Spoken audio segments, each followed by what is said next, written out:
Hello guys, I hope we're doing good and alright. Today, I want to do a podcast episode and have a chat and discussion about how important is it to have a morning ritual, or to have like a morning where you take control over, where it's set up in a certain routine, in a certain way, and how that can affect us, especially as neurodiverse as we are.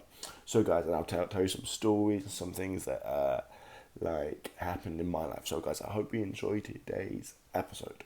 So the big question is this: how can dyslexics like us create a place, a community, a tribe where people at any stage of life can come and solve any challenge, amplify their strengths, and ultimately help them become who they were meant to be? Or in other words, conquer their dyslexia. That is the question, and this show is the answer. My name's Theo Goff, and welcome to the Conquering Dyslexia podcast. So let's have a little chat about mornings for dyslexics. Now, why for dyslexics? Why not have a chat just about mornings for people?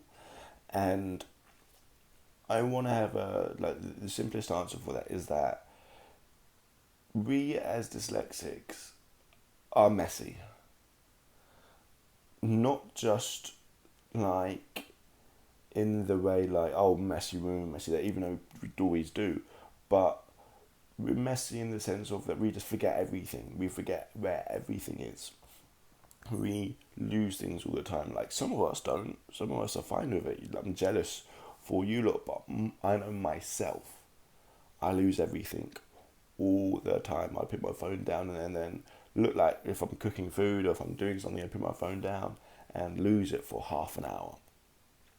And it can be really annoying, really, really frustrating. I remember times going to work, and I had a little bike to drive, a little moped to drive to work, and I remember losing the keys for hours and messaging them saying, sorry, I can't, I'm late for work, I can't find my keys. And it sounds so stupid, but yeah, I literally tearing the place up, literally.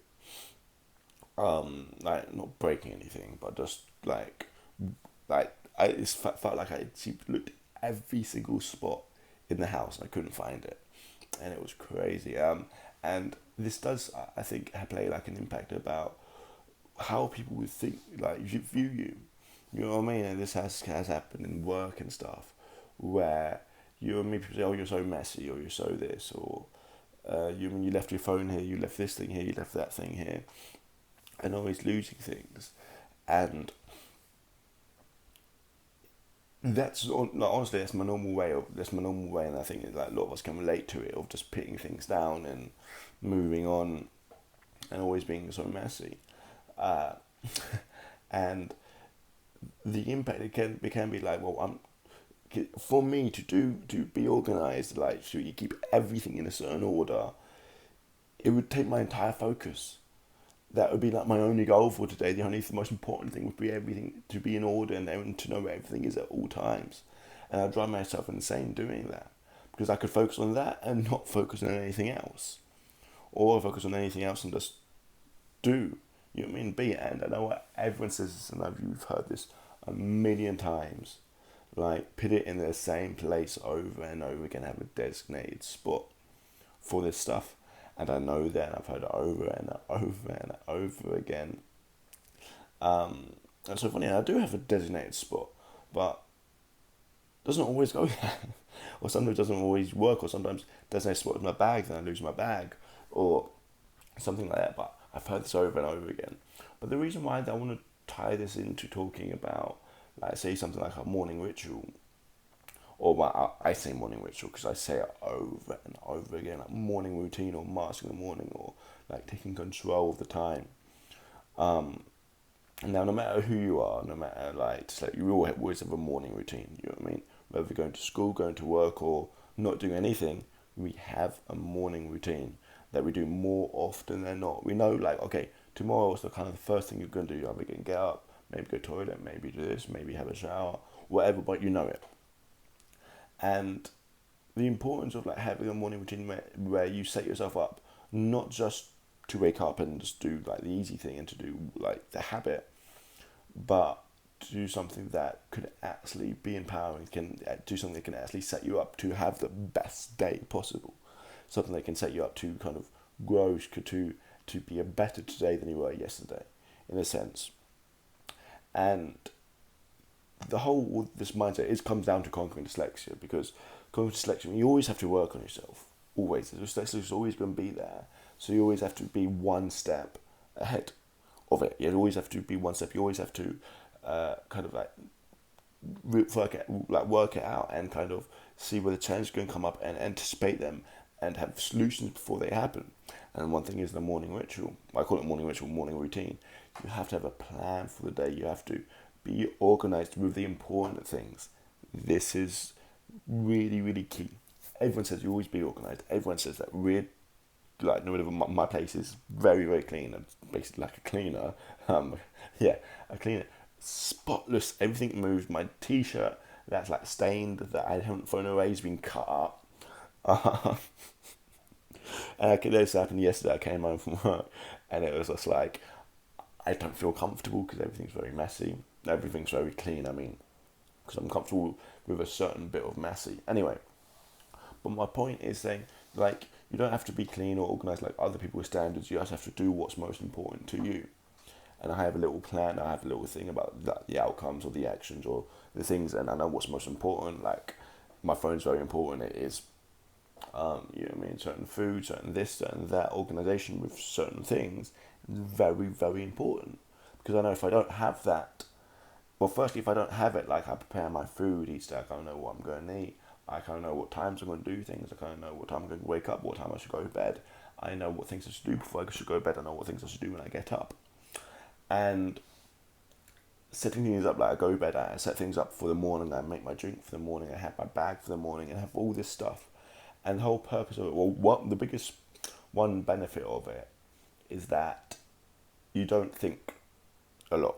Because if you make decisions are hard, especially like, okay, what am I going to eat, what I'm going to do.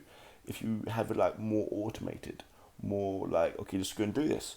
Therefore, you're free to focus on other things that you want to focus on. But if you're always playing catch up, always making new decisions every single day, then one, often we make bad decisions. We could go on how we feel, not what we actually should do.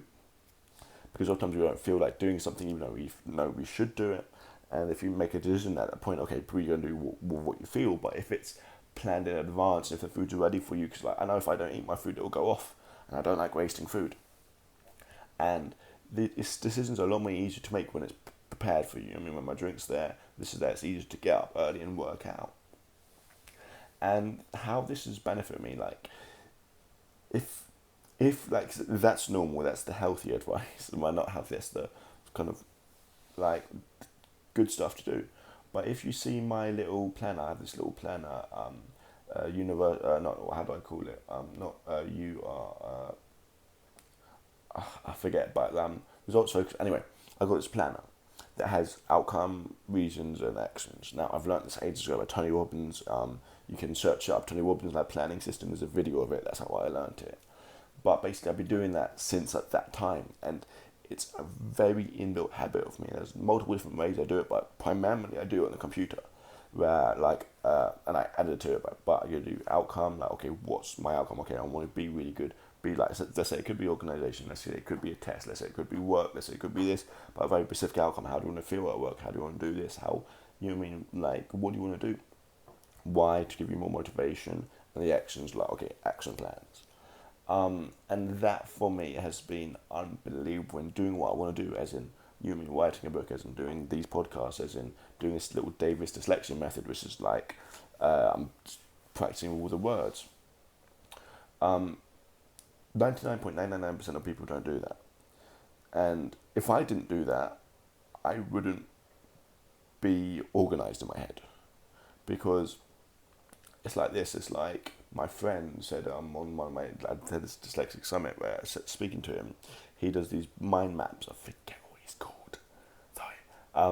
Basically said, okay, so it's like this is the purpose of making a mind map. So a mind map is where you have an idea in the middle, like so you can say you in the middle, and then like you would branch off all the like a map, like a spider web, into all different areas or all different concepts. And I made a couple of them But like these other thing I do is basically like kind of like a mind map, very similar, but it's not as visual.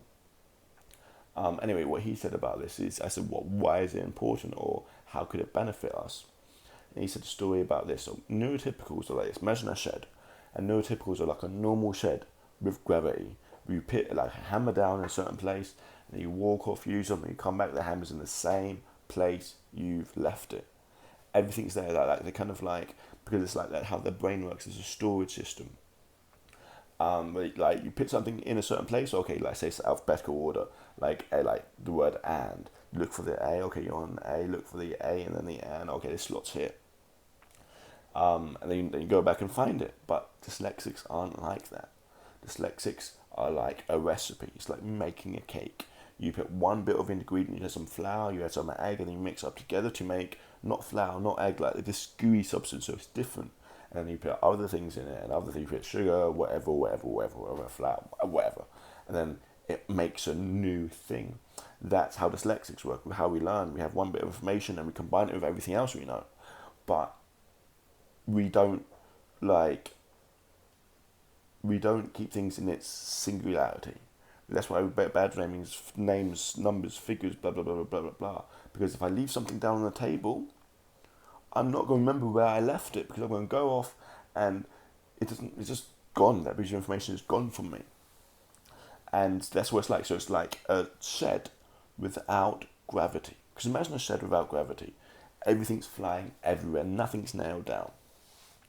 And so then if I put a hammer down, it would float off. I'd come back 5 minutes later. I wouldn't have a clue where it is. I'd have to go and find it again completely. But here's where the planning system comes in place. Here's where having an effective morning ritual comes in place, or like a morning routine, or same thing could be like an evening routine. But it's something where you can hammer down everything that's important to you. Where you can take the hammer, you can fasten it down, so when you go off and do what you want to do and come back, the hammer's still there because you wrote it down, you've drawn it. It's somewhere where you can look again and you can remind yourself of it. And here's the thing, each time you hammer, like let's use this little story as a scenario. Each time you hammer the hammer down, or like you fasten the hammer down, you go away, and then you come back and it's not moved.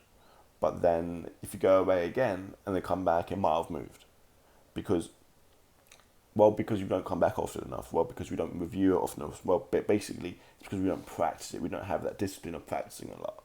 Because often the trap people get into when they're like planning or when they're doing something is like, oh, I've done it a couple of times, I kind of know it's in my head. I don't have to keep on doing it because I know what I have to do. But then then you're getting rid of the discipline of planning it, because then you're basically being lazy. Because if you don't do it, then guess what? A couple of days from now, a couple of weeks from now, then you would have forgot it, and then you'll be back to square one again. Because it's about building momentum, building a habit. And guess what? The more you do something, I'm not saying what you have to do, I'm saying have a set time where you basically plan, where you basically set what's important to you, and have a goal of what's important to you, and have actions, and know what you should do, and write them down, and have a plan to do it. And the thing is, you have to always do the plan, and the more you do it, the more better you become at it. There's a lot more I can talk about this, but the biggest thing is like realizing the importance of having a plan, having like a morning ritual, having an evening ritual, where you can set out the day, where you can fasten down the things that are most important to you. So guys, I hope we're doing that. I hope we have a certain ritual where we can fasten down the things that are important to us. If not, let's create one. And by the way, if you say you haven't, well, you're organized and this, a lot of people have their own little micro ways of managing themselves, but they're not fully aware of it. And if you're not aware of it, you're not fully maximizing like the ability or like your potential of it. So try and do something consciously, guys. If you haven't got one, try and create one consciously, either in the morning or in the evening. But it's good to have either at the very start of the day or the very end of the day, or both. I do both, where I can like set the intention forward. Anyway guys, hope you're doing it. Farewell and goodbye.